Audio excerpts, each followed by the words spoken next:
Okay, we're going to test out the Aspire Petallics Beargrass paper. Okay, Beargrass paper is the name of the color of this paper. It's a shimmering 80-pound text paper. Now, you can get this in cover stock as well. I think I have some thicker versions of Aspire Petallics. I'm not quite sure exactly.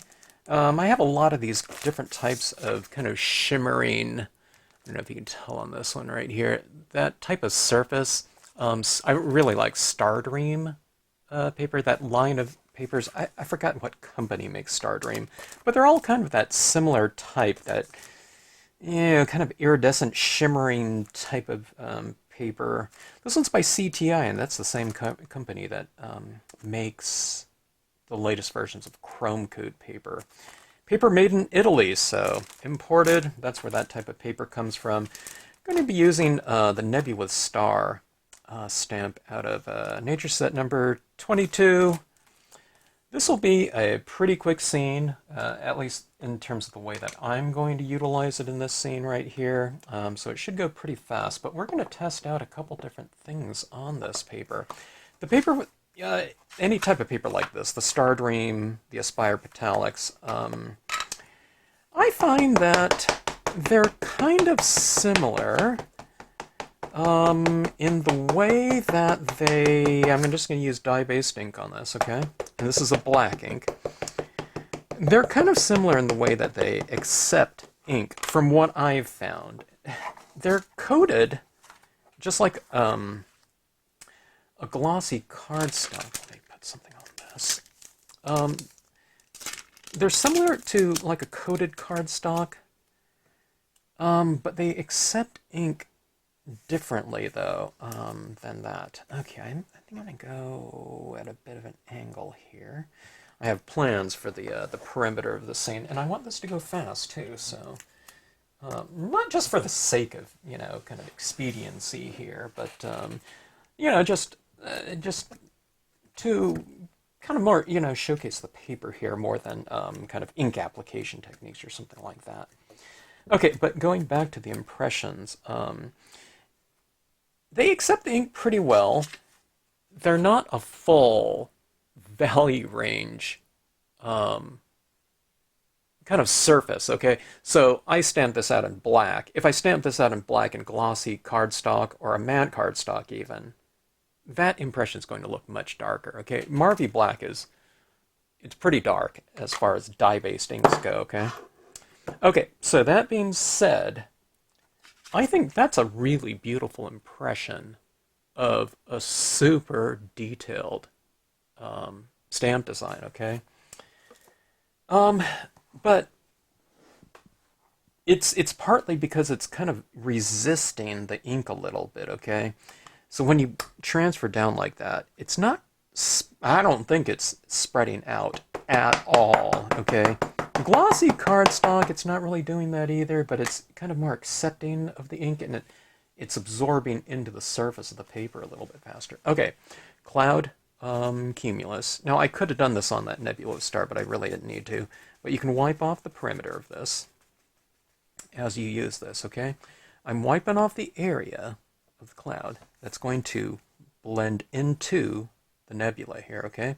So I'm not trying to match this up like edge to edge right there, okay? You want to go into it a little bit like this. And that will kind of eradicate, hopefully, that kind of perimeter of the stamp. You don't want a hard edge, okay? So you want to blend right into that like so. Okay. Allow the ink to kind of transfer in there a little bit more. Okay, like that.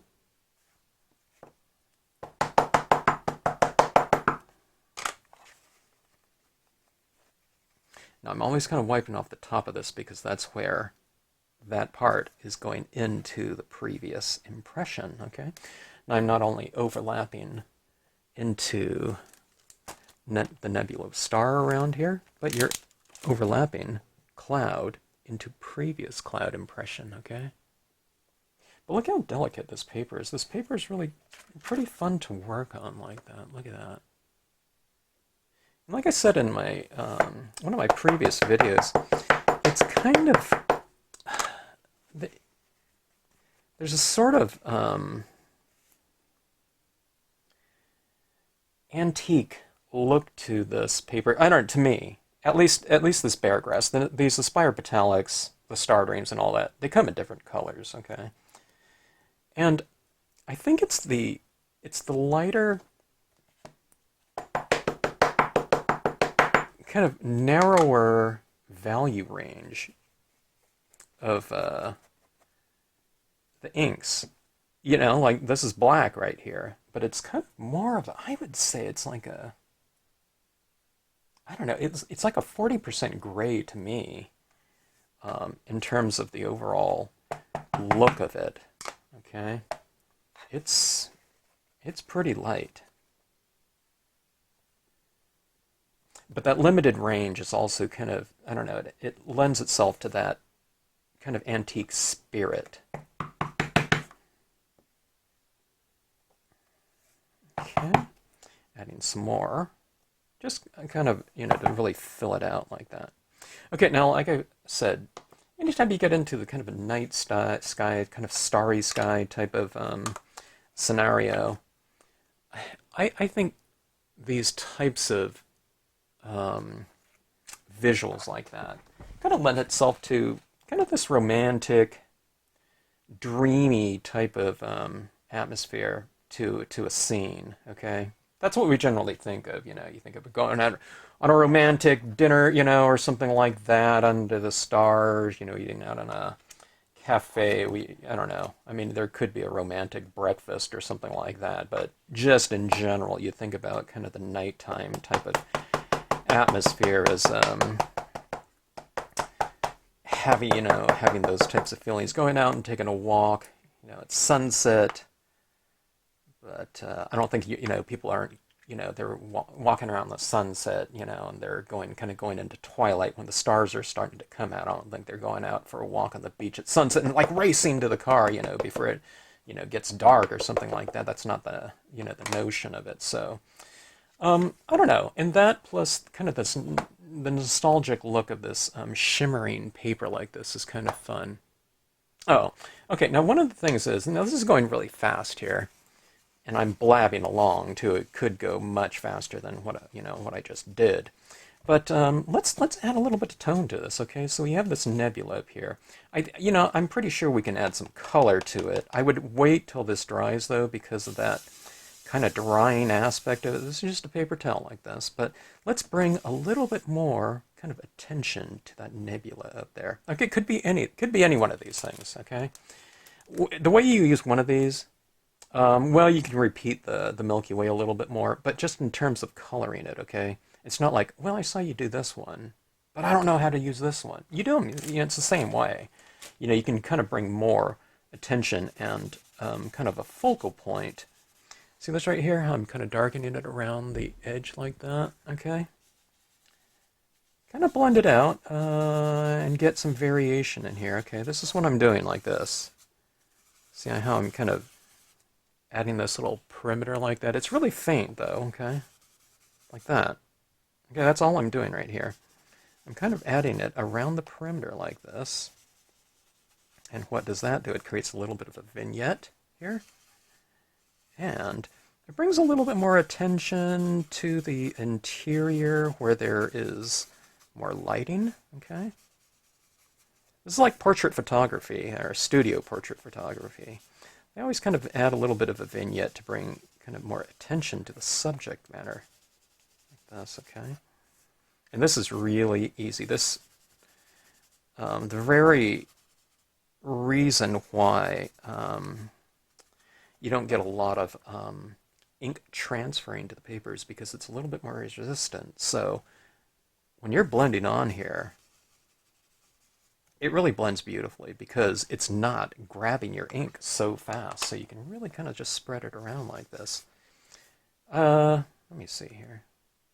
It's hard to tell. I can't tell if this ink is coming off of here or not, you know, from my initial impressions. But if it is, it means that, you know, it's a little bit moist, and maybe that'll help in the kind of the blending process. Okay, so I've just re-inked my pad a little bit. This is a really solid dark image right here. Let's see what this looks like on this paper, okay? And I'll allow the ink to transfer over pretty well, so I'll just kind of hold this down for a little bit longer than I normally would. I haven't tested out the VersaFine, the oil-based pigment inks on this paper yet. I don't think I've done that, but you know, I'm not sure how that would dry on this type of paper. It might not dry at all, I'm not sure. But, okay, now on this one right here, this is the nebula with star. I'm going to be careful not to stamp over that star down there, because that's one of the main kind of features of that design. I don't think I want to get rid of that. Okay, I'm doing this type of thing where the trees here are all going to have kind of a similar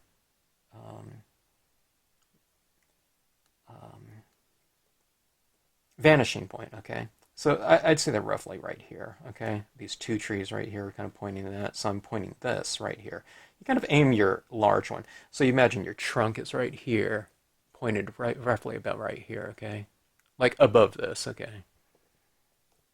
I mean, it's going to move. Now I'm going to move it like here, so it's right up here. So when you have this similar vantage point like that, it'll look like you're kind of laying on the ground, looking up at the stars, right? That's kind of a romantic thing to do too, you know.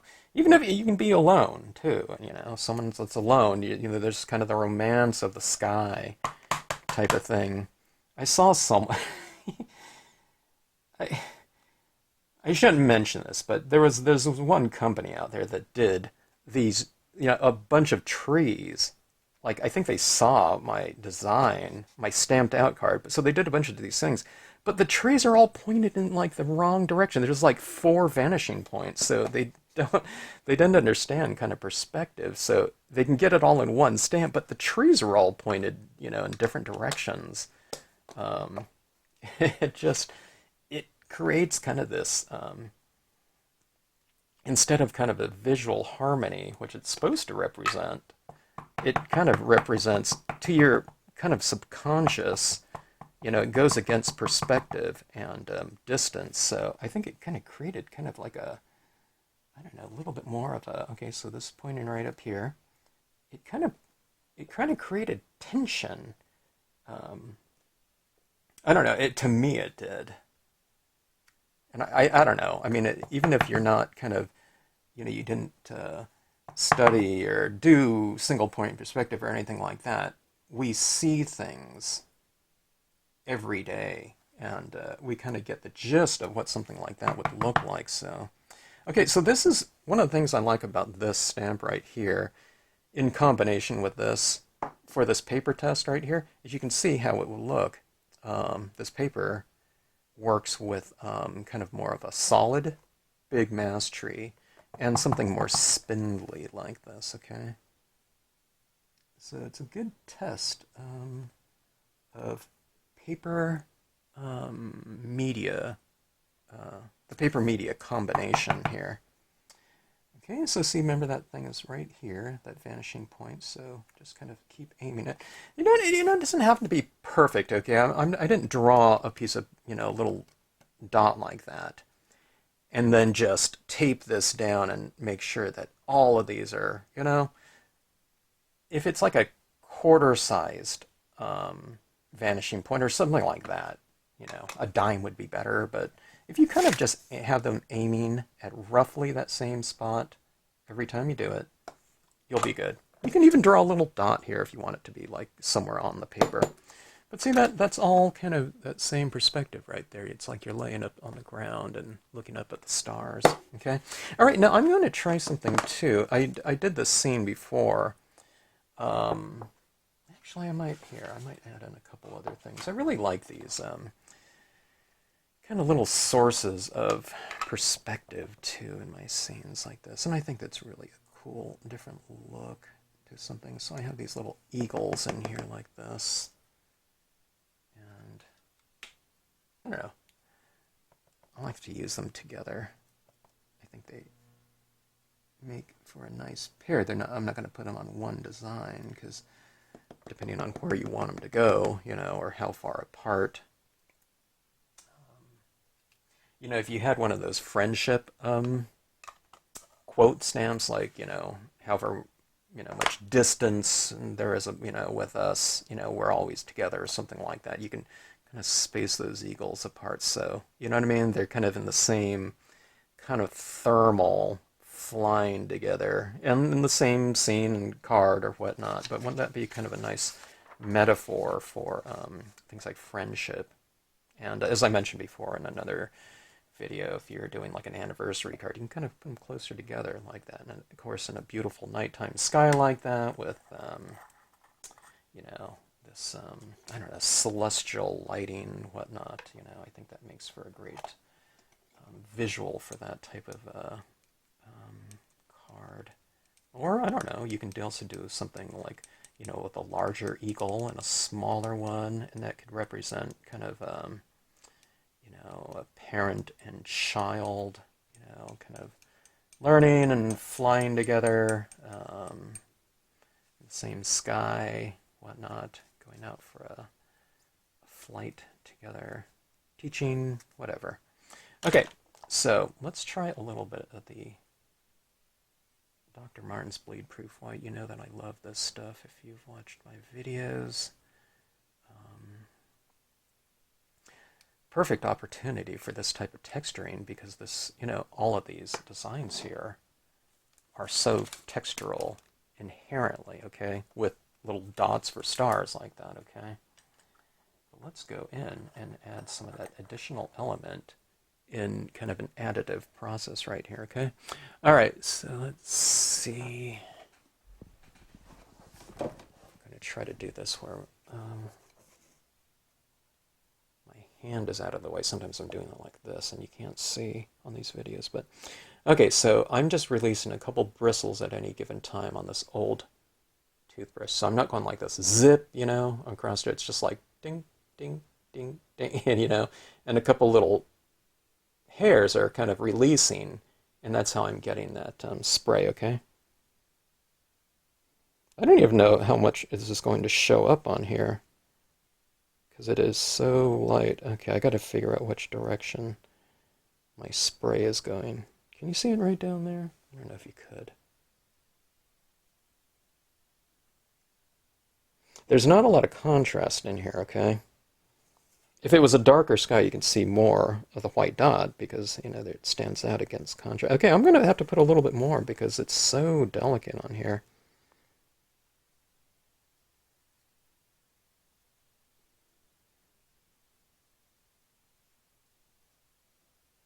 I can barely see it being applied. Maybe I didn't put enough paint on there.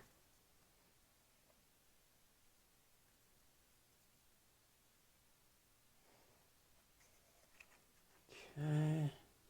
Let's see if you can see it. See that down here? All right, let's. I need a little bit more paint. I was too conservative. Okay, so I'm dipping in. I usually just get kind of the tip of this brush here. I can't focus in here. Okay, see that? I'm usually just doing that little section right up there. And then what I do is I wipe it off like this, okay? And I kind of squeeze this brush on the interior part of the bottle so that, you know, it drips right back down in there. Okay, let me test this out again. Let's see. I never know which direction it's also spraying until I start doing it. It's kind of like unpredictable sometimes. I don't know why. Even if I sprayed this way, it'd go that way, but sometimes I'm going like this, and it's like spraying down here. It's almost like it's, I don't know, the hairs of the toothbrush are kind of pointed in a, or transfer differently from one time to another. Again, you know what that thing about how I said I don't just kind of rub this all like that? I'm kind of releasing a lot more than I usually do. Just because of how, I don't know, I guess because of how light that is. Okay, let's see if you can see it. To me, here, it's pretty subtle, but I think it's pretty cool, though. Okay, let's see. Now, see down here? I don't know if you can see. Well, okay, so you can see those little splatters like that. That's the white. See it down here? It's subtle, though. It's really subtle. Okay. It's because you have white against, like, a 20% gray or a 10% gray. If it was against, like, a 30, like a 60 to 100% darkness, those things really stand out a lot more. So it's not a bad texture. I don't know if it needed it. Well, I know it doesn't need it, but um,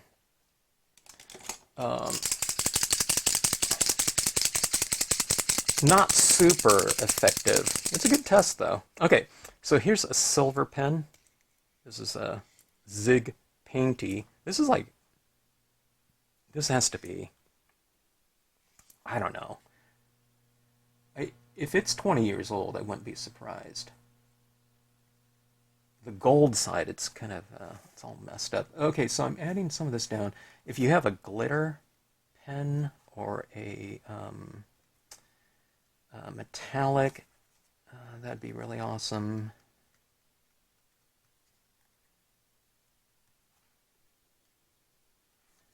Okay. So we have kind of metallic on shimmering here. Okay. Let's see if that kind of shows up a little bit. I'm trying to see if it kind of reflects. The paper is already reflective, so very little, huh? Oh, okay. Oh, definitely. I can see it here. Okay, so there's a bunch, like a cluster of it right in here.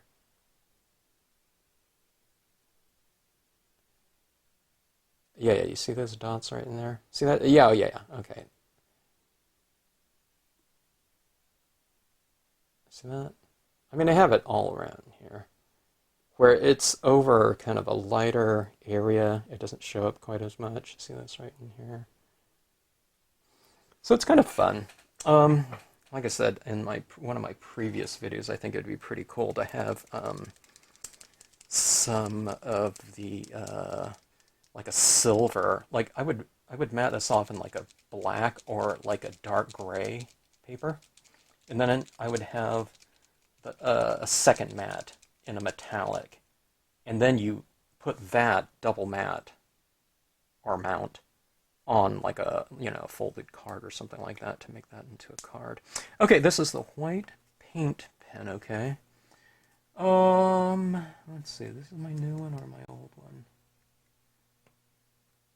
Here. Where's my new one? Is this one? I can't even tell if it's drawing sometime. Okay, I got a lot of this stuff prepped before this scene. I didn't prep everything. So sometimes I don't know what I'm going to use on these cards until I get around to it, and it occurs to me. Okay, here we go.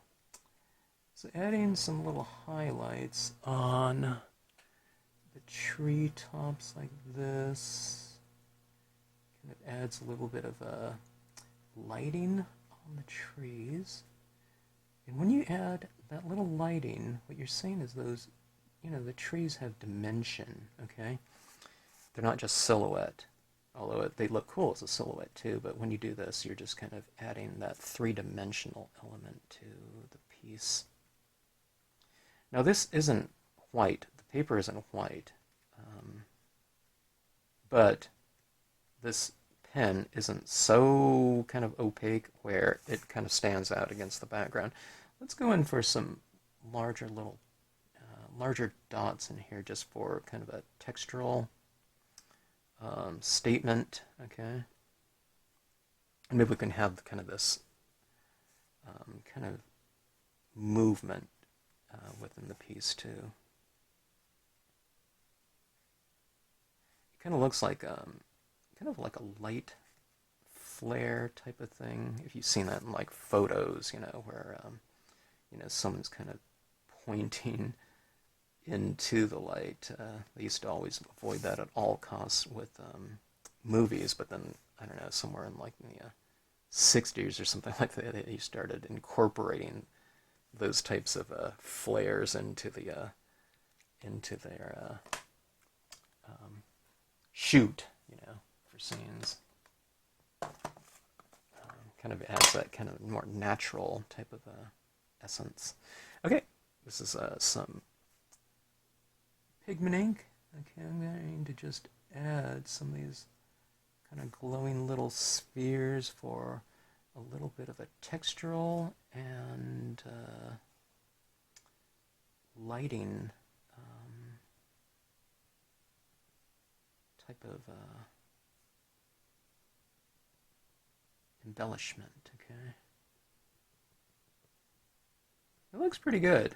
I didn't do it before, but I think it looks great on this paper. Usually I don't add white unless there is white remaining from an existing surface, like a cardstock or something like that. That actually looks pretty good. I don't know if it looks too good against the trees, but on the clouds it definitely looks great. It's just this kind of softer, kind of glowing, kind of a addition to those areas in there. All right, so anyway, it's kind of hard to tell, you know, what this paper looks like that. Let me get some dark cardstock here. Okay, so kind of more in the spirit of what something like this would look like. Here's a piece of, here's some dark cardstock, and this is the type of thing that I would kind of mount this on. I like double mounts, but here we go. Look at this right here. So it needs a little bit of a, can you imagine like a black and then a silver, real thin thing of silver around that like that to capture that shimmery type of look. So this is a card here where you have that metallic shimmery kind of essence to it. If I just showed it to you like this, it's not very exciting, but when you see this type of thing in person, you see that kind of shimmery, glistening coat like that, in this almost kind of antiqued silver print style of visual, where you had kind of a limited range.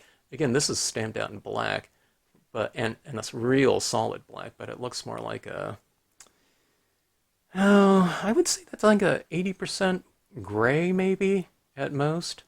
You know, it has a certain type of look to it. I don't know, nostalgic. I don't know, something like that.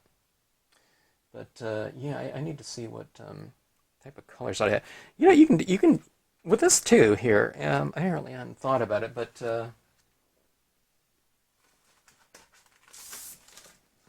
even if you added some sort of, I think you can add any type of colored matting around it. Maybe like a blue.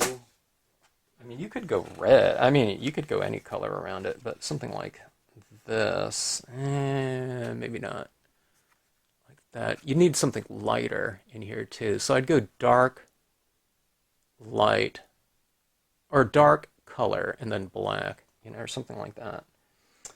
Might look good. You might even use another piece of like the Aspire, like that might be kind of interesting. Like if you go like this right here, see that right there? Or maybe black. Maybe the black more than that blue there, huh? See, something like that might be kind of interesting. Let's take a look at it and see what the black would look like again. So if you go black, I just go real thin with it too. I think I'd do the thin to kind of mimic those spindly trees. And then you go with another piece of Aspire. Maybe that looks better. Like say something like that. So I'd go thin, double thick like that. And then you go like something like that on black. That would look really good. And then you have this kind of shimmering type of surface like that. It would be fun. Okay, so anyways, quick scene. Really fun to do. I do enjoy working on this type of paper. I've done it before with the Stardream paper. There's a couple Stardream scenes that I've done in this kind of swooshing kind of background with the ways. I think I used the bleed-proof white on it and just splattered all over it, and it looks like this kind of wind type of thing going over. I think it was the Lakeside Cove or something like that. So if you enter Stampscapes and Stardream into the search window on YouTube, I think that video should come up.